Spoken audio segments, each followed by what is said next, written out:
प्रवासी राजस्थानियों को समर्पित इस खास कार्यक्रम में आप सभी का स्वागत है। आपके साथ मैं हूं अनीता सिंह। बुलेटिन के कामयाबी भरे 1 साल पूरा होने पर आप सभी को बधाई। ठीक 1 साल पहले हमने एक जोत जलाई थी जो पिछले 1 साल में सकारात्मक पत्रकारिता की नई रोशनी बिखेरने में कामयाब रही। वो रोशनी जिसने प्रवासी राजस्थानियों के कारोबारी संस्कारों के साथ उनकी धार्मिक, सामाजिक और सांस्कृतिक संस्कारों की सच्ची तस्वीर को सामने लाने का काम किया। वो रोशनी जिसके जरिए आप संघर्ष की भट्टी में तपकर कुंदन बने कामयाब उद्योगपतियों की कहानी को करीब से जान पाए। इस बुलेटिन में पिछले 1 साल के सफर पर नजर डालेंगे, साथ ही प्रवासियों से जुड़ी हर गतिविधि से करीब से आपको रूबरू करवाएंगे।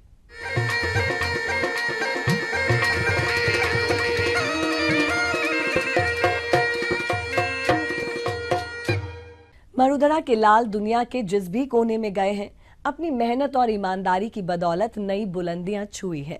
अपनी संस्कृति के रंग बिखेरने के साथ साथ इन लोगों ने स्थानीय बाशिंदों के दिलों पर राज करने में भी कामयाब रहे हैं। प्रवासी राजस्थानियों के लिए मां कामाख्या की धरा असम व्यापारिक लिहाज से बेहद खास रही है। सालों पहले यहां पहुंचे प्रवासी बंधुओं ने जितना व्यापार को आगे बढ़ाने का काम किया, उतना ही स्थानीय बाशिंदों के साथ कदम ताल किया। नतीजा सामने है। इनके हर आयोजन में असम सरकार की पूरी भागीदारी रहती है। पूर्वोत्तर हिंदुस्तानी सम्मेलन में न केवल मुख्यमंत्री सोनोवाल ने शिरकत की, बल्कि परिवहन मंत्री चंद्रमोहन पटवारी, सांसद राम प्रसाद शर्मा और पूर्व विधायक सिद्धार्थ भट्टाचार्य मौजूद रहे, जिनका भव्य अभिनंदन किया गया। गतिके आमी সকলোৱে তেনেধৰণে সমন্বয় আধাৰত আমাৰ মাজত ভাতৃত্ববোধ জীয়াই ৰাখি অসমখন আগুৱাই নিব লাগিব। বৰাক ব্ৰহ্মপুত্ৰ পাহাৰ ভৈয়াম সকলোৱে একেলগে মিলি সকলো জাতি গোষ্ঠী ভাষা ভাষী ধৰ্মৰ লোকে একেলগে অসমৰ উন্নয়নৰ বাবে কঠোৰ পৰিশ্ৰম কৰিব লাগিব, আন্তৰিকতাৰে কৰিব লাগিব, নিষ্ঠাৰে কৰিব লাগিব।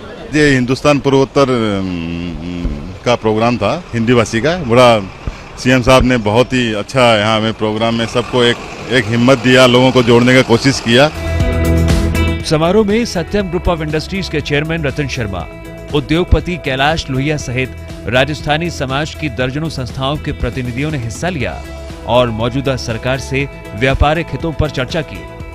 Sanjay, ETV news, Guwahati.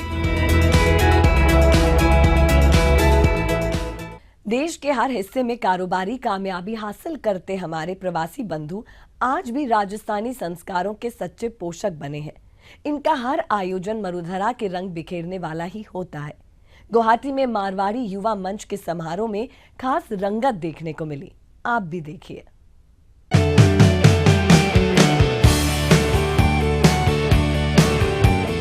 गुवाहाटी में मारवाड़ी युवा मंच और प्रातः खबर का अभिनंदन समारोह मायड़ की महक से सराबोर रहा। होटल विश्व रतन में हुए कार्यक्रम में कई लोक कलाकारों ने कई सांस्कृतिक कार्यक्रम पेश किए। तो प्रतिभावान विद्यार्थियों और समाज के गणमान्य व्यक्तियों विनोद कुमार गुठड़िया, कन्हैया लाल पीपलदा, रमेश पारीक और सुरेश धारीवाल को सम्मानित किया गया। इस कार्यक्रम में हम हमारे समाज के जो मेधावी बच्चे हैं, जिन्होंने 85% से ऊपर अंक हासिल किए हैं 12वीं की परीक्षा में, उन लोगों को हम लोग फेलिसिटेट करके उनका उत्साहवर्धन कर रहे हैं ताकि वो आगे जाकर समाज और देश का भविष्य बने। साथ ही हम लोग चुनिंदा 4 लोगों का सम्मान कर रहे हैं जिन्होंने समाज सेवा के क्षेत्र में विभिन्न क्षेत्रों में उल्लेखनीय योगदान दिया है। उनके योगदान को स्वीकृति प्रदान करते हुए हम लोग इस कार्यक्रम के माध्यम से उनको सम्मान करें ताकि समाज के जो बच्चे हैं और जो दूसरे लोग हैं उनका अनुकरण करके समाज की और राष्ट्र की सेवा कर सकें। कार्यक्रम में गुवाहाटी मेयर मृगेन व्यारनिया मुख्य अतिथि और गुवाहाटी विश्वविद्यालय में प्रबंधन विभाग के प्रोफेसर प्रदीप कुमार जैन सम्मानित अतिथि के तौर पर शामिल हुए।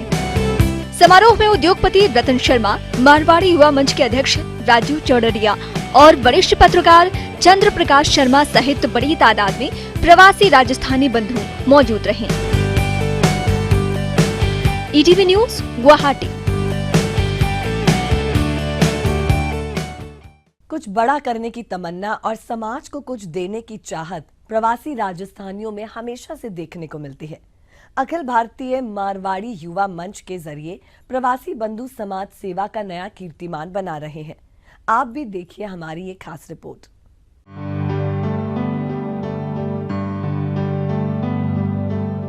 कहते हैं तस्वीरें बोलती हैं, और हैदराबाद के मेडचल की ये तस्वीरें बहुत कुछ कह रही हैं। ये बता रही हैं कि राजस्थानी केवल कारोबार ही नहीं करते, जब भी मौका मिलता है, जहां भी मौका मिलता है, उनकी तिजोरी और दिल सेवा कार्य के लिए सदैव खुला रहता है। चिकित्सा के क्षेत्र में ये जो कुछ करते हैं, उसके लिए जिद, जुनून और जज्बे की जरूरत होती है, फिर वो चाहे कैंसर रोग के प्रति जागरूकता की बात हो या निवारण की। प्रवासी राजस्थानियों की अग्रणी संस्था मारवाड़ी युवा मंच हर काम में बड़ी शिद्दत से लगी है। संस्था देश भर में कैंसर जागरूकता कैंप्स का आयोजन कर रही है, जिनसे हजारों लोगों को फायदा मिला है। अखिल भारतीय मारवाड़ी युवा मंच की स्थापना 1985 में आसाम से शुरू हुई।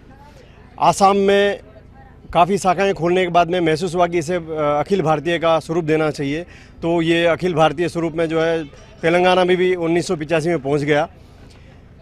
आज हमारी लगभग 765 शाखाएं सक्रिय है और हमारे 50,000 सक्रिय कार्यकर्ता देश भर में काम कर रहे हैं। अखिल भारतीय मारवाड़ी मंच की 501वीं शाखा मेडचल ब्रांच के द्वारा ये कैंसर डिटेक्शन वैन का कैंप का शुभारंभ हुआ, और इस कैंप में हम लोग सुबह से 200 के आसपास लोगों का कैंसर चेकअप इस वैन के द्वारा किया गया, जिसमें हमारे सभी ब्रांच के मेंबर का सहयोग रहा। मारवाड़ी युवा मंच के समाज कार्यों को उस वक्त और बल मिला जब झारखंड के चाईबासा में बसे प्रवासी राजस्थानी उद्योगपति नंदलाल रूंगटा ने संस्था को 2 करोड़ की लागत वाली कैंसर स्क्रीनिंग वैन भेंट की। इसी साल 2 जनवरी को मिली इस वैन के जरिए मंच अब तक सैकड़ों निःशुल्क कैंप कर चुका है।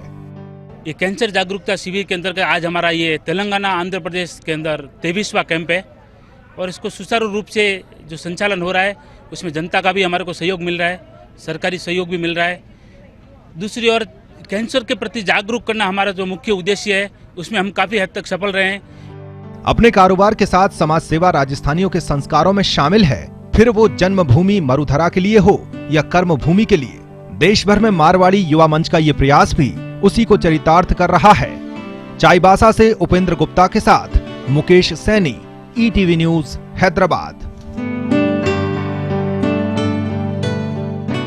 एक न्यूज चैनल के दायरे से बाहर निकलकर ईटीवी राजस्थान सामाजिक सरोकार निभाने में पूरा यकीन रखता है, और इन्हीं सरोकारों के तहत प्रवासियों को जड़ों से जोड़ने वाली मुहिम आज 1 साल पूरा कर चुकी है।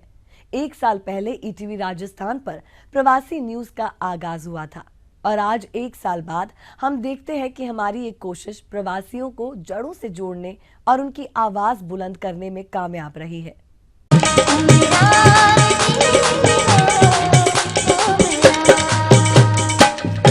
वीरता, शौर्य, बलिदान, यह है राजस्थान मेरी जान।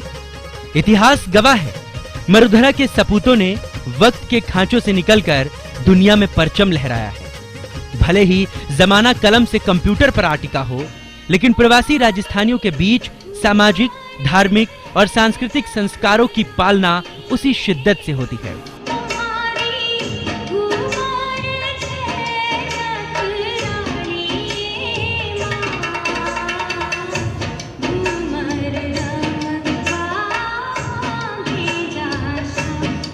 हालांकि वक्त के साथ दुनिया में नाम कमा रहे प्रवासी बंधुओं का धोरों की धरती से जुड़ाव थोड़ा कम हो गया है, जिसे पाटने के लिए ईटीवी राजस्थान ने सेतु का काम किया है।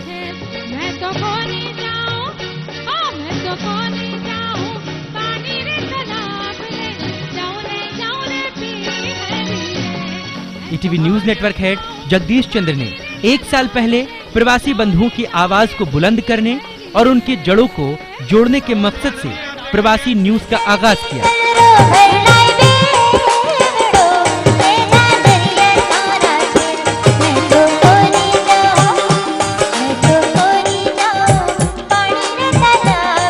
सकारात्मक पत्रकारिता के स्तंभ पर खड़ा ये कार्यक्रम न केवल प्रवासियों बल्कि मरुधरा के स्थानीय बाशिंदों को अपना मुरीद बनाने में कामयाब रहा है। बुलेटिन में प्रवासियों के कारोबारी संस्कारों के साथ उनकी जमीन से जुड़ाव वाली कहानी हर बिजनेसमैन के लिए प्रेरणा का स्रोत बनती है। मुझे कहते हुए खुशी है कि प्रवासी राजस्थान बुलेटिन ने 1 वर्ष पूरा कर लिया है। सचमुच यह बुलेटिन राजस्थान से बाहर रहने वाले लाखों प्रवासी राजस्थानियों के दिल की धड़कन है, उनके दिल के करीब है, उनकी आत्मा के करीब है। इस बुलेटिन में उनसे जुड़े हर मुद्दे को हमने इस एक साल में उठाया है। इस बुलेटिन को ज़बरदस्त ढंग से सब ने सराहा है। मुझे आशा है कि प्रवासी राजस्थानियों का प्यार और स्नेह इस बुलेटिन के साथ आगे भी इसी तरह बना रहेगा और हम उनके हर मुद्दे को प्रभावी ढंग से इसी तरह से आगे भी उठाते रहेंगे और उन्हें हमेशा इस बात की याद दिलाते रहेंगे कि प्रवासी राजस्थानियों को राजस्थान भूला नहीं है। आप लोग आज भी राजस्थान के दिल के करीब हैं, ईटीवी के दिल के करीब हैं और हम चाहते हैं कि आप राजस्थान लौटें, यहाँ निवेश करें और एक नए राजस्थान का जो निर्माण हो रहा है इन दिनों, उसमें आप अपना भी योगदान दें। शरीर कहीं भी हो लेकिन दिल मरुधरा के लिए धड़कना चाहिए।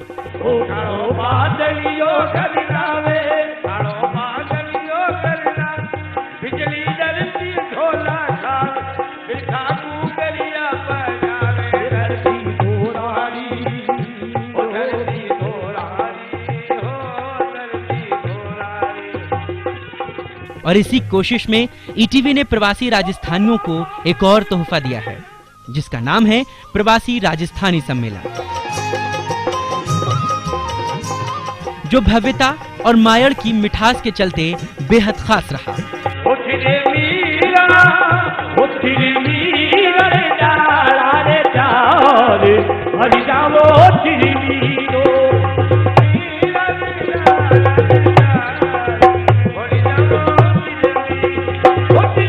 राजस्थानियों को जड़ों से जोड़ने वाला यह आयोजन न केवल रंगीले राजस्थान की छाप छोड़ने में कामयाब रहा, बल्कि मरुधरा से मीलों दूर अपनों के दुख दर्द सुनने का सबसे बड़ा जरिया भी बना।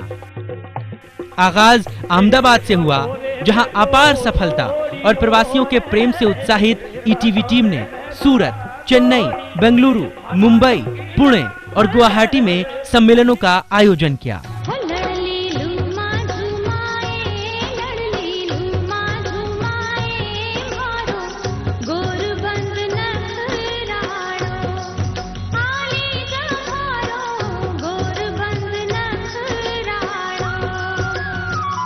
जिसमें राजस्थान और संबंधित राज्यों के गवर्नर, मंत्री, सांसद, विधायक और प्रशासनिक अधिकारियों ने शिरकत की और ईटीवी की इस मुहिम की जमकर सराहना की। तो बहुत से मौके आए जब नामी उद्योगपति और नेता कार्यक्रम में राजस्थानी स्वर लहरियों के बीच खुद को झूमने से नहीं रोक पाए।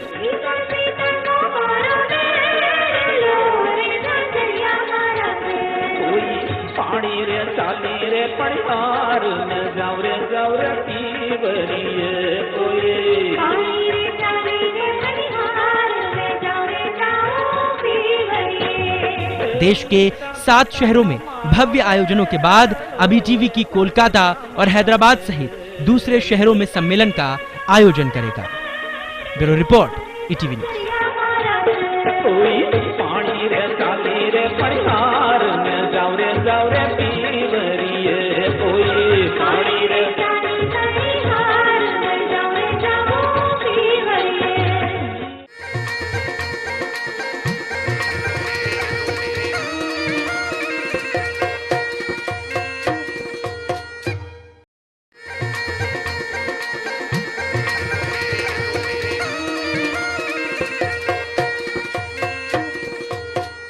मरुधरा ने कई योद्धाओं, उद्योगपतियों और बुद्धिजीवियों को जन्म दिया है, जिन्होंने दुनिया के नक्शे पर अपनी कामयाबी की अमिट कहानी अंकित की है।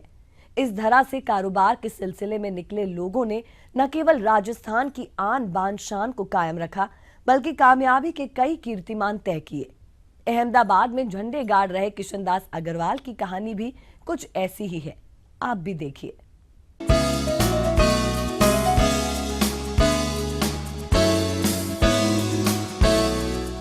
दुनिया में अगर कारोबार की बात हो रही है तो वहाँ पे राजस्थानियों की बात जरूर से होगी। खास करके राजस्थानियों ने कारोबार के क्षेत्र में अनोखा योगदान दिया है, विशेष प्रकार उनका योगदान रहा है। आज हमारे साथ एक ऐसी शख्सियत मौजूद है जिन्होंने बरसों पहले राजस्थान छोड़ा, गुजरात आ बसे और खास करके आज उनकी सक्सेस पूरी दुनिया में धूम मचा रही है। जी हाँ, हमारे साथ है किशनदास अग्रवाल। सीधे उनसे मुलाकात करते हैं और जानते हैं उनकी सक्सेस जर्नी के बारे में। Welcome to ETV sir. Thank you. Sir, सबसे पहले तो सवाल ये बनता है कि किसी भी व्यक्ति के लिए अपना देश छोड़ना, अपनी जो संस्कृति है वो छोड़ के किसी और जगह पे बसना बहुत ही कठिन होता है। आपकी ये शुरुआत कैसे रही, गुजरात आना कैसे हुआ और जर्नी की शुरुआत कैसे हुई? पहले तो मैं सर्वप्रथम 99 में यहाँ गुजरात अहमदाबाद आया जी। मेरे एक मित्र है बॉम्बे से, जो कि बहुत बड़े कारोबार में जो है संलग्न हैं।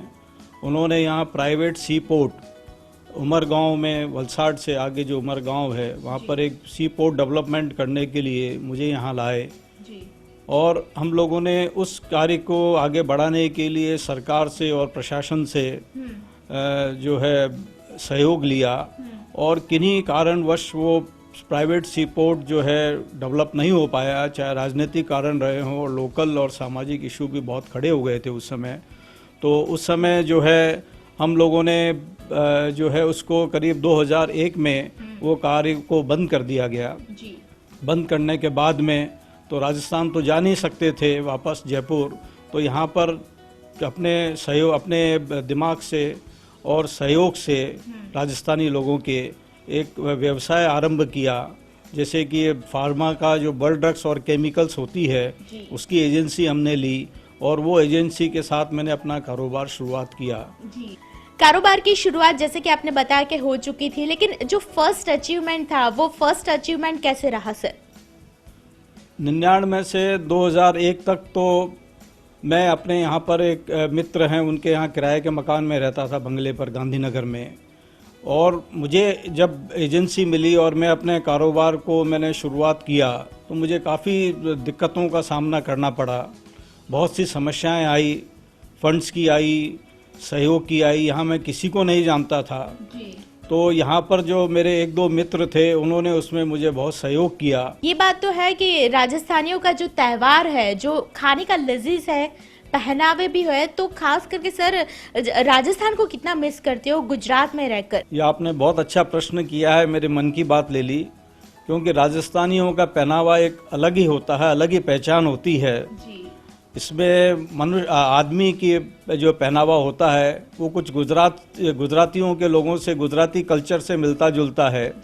ऐसे ही जो लेडीज़ होती हैं वो भी जो चुनड़ी घाघरा जो पहनते हैं, वही अगर आप देखेंगे तो गुजरात में भी वो काफ़ी मिलता जुलता है, जो कि गरबा के दौरान बहुत सी लेडीज़ और वो पहनती हैं। खान पान का जहाँ का सवाल है तो दाल बाटी चूरमा खा ले बेटे सूरमा, ये राजस्थान की कहावत है।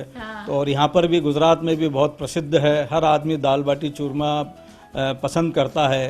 राजस्थान में रहते हुए हम लोग जब जयपुर रहते थे, तो मैं जयपुर का निवासी हूँ, जयपुर में ही रहता हूँ मैं, और जयपुर में अभी भी मेरा परिवार, मेरे भाई बहन सब वहाँ एस्टेब्लिश्ड है। तो जाते हैं तो चूरमा दाल बाटी की जरूर याद आती है। सोशल एक्टिविटी की जहाँ पे बात होती है वहाँ पे किशनदास अग्रवाल का नाम होता है। किस तरीके से आप इस सोशल एक्टिविटी और फेस्टिवल दोनों को जोड़ते हो और संजो कर खास करके राजस्थानियों को लेकर के कुछ नई बात करते हो? हम लोग राजस्थान के जो भी फेस्टिवल होते हैं, विशेषकर गणगौर, शीतलाष्टमी, गोपाष्टमी, होली, दीपावली, हम लोग उसको बड़े बहुत ही शौक और बहुत ही जिसे बोलते हैं ना उत्साह से मनाते हैं, क्योंकि ये जो फेस्टिवल हैं उनके माध्यम से हम लोग एक दूसरे को समझते हैं, हम लोग एक दूसरे को जानते हैं। लास्ट मैसेज सारे राजस्थानियों के लिए और खास करके अपने लोगों के लिए। राजस्थान एक बहुत ही अच्छा प्रदेश है। हमारा जन्म राजस्थान में हुआ है, लेकिन कारोबार और व्यवसाय के लिए हम गुजरात आए, अहमदाबाद आए। लेकिन राजस्थान जो हमारी जिसे बोलते हैं कि दिल और दिमाग में, जहन में आज भी राजस्थान ही बसा रहता है। उन लोगों के लिए मैं ये बोलता हूँ कि एक बार वो गुजरात भी आए और गुजरात भी देखें कि गुजरात में उनको किस तरह से यहाँ सम्मान मिलता है। यहाँ करीब करीब राजस्थान के 1 लाख सवा लाख परिवार हैं जो अहमदाबाद में एस्टेब्लिश्ड हैं, और सब मिलजुल कर यहाँ के लोकल आदमियों के साथ में हम लोग अपने कार्यक्रम करते हैं। Thank you so much sir, आपने ईटीवी को इतना टाइम दिया।